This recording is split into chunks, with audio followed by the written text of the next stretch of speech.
they got on the phone with each other, started yelling at each other, screaming at each other, wanting to fight each other, and got so crazy that Joe ended up pulling a gun out of the glove box.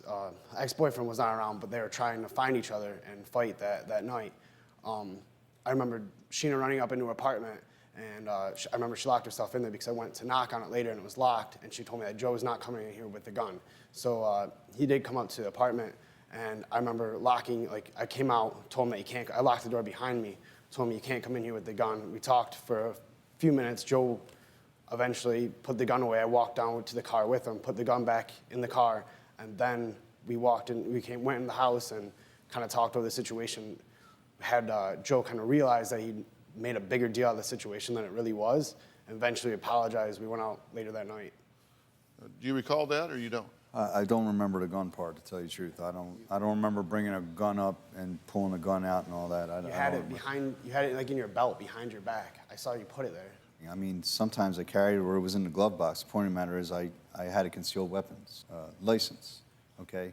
But I don't remember waving the gun around or anything like that. Sal says Joe had a threatening demeanor and always acted as if he owned Sheena. That's how he describes you.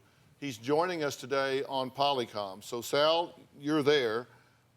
We're talking here about the fact that there was a night, according to Kelly, that Joe was looking for you while he was wearing a gun and that it could have gotten bad. Did you know you were being looked for that night, and what do you have to say about this? His whole demeanor, you know, with the conversation we had, pretty much came off as a thug. Did he call you and tell you to stop talking to his fiancée?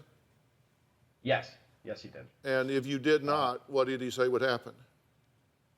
Pretty much threatening my life that, you know, he'll find me and he'll take care of the situation.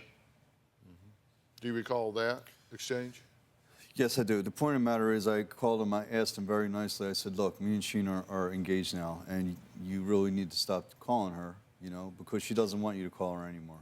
And she was like, you know, you need to leave me alone, etc. And he just wasn't listening to her. So I took the phone and I said, look, we're engaged now. And he basically turned around and says, I don't care what you are. So I think any typical man will get a little upset when you ask a man to stop calling his fiancée that now you're engaged.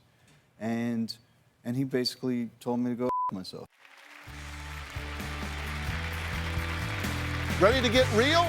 Subscribe to the Dr. Phil Show YouTube channel for exclusive videos you won't see anywhere else.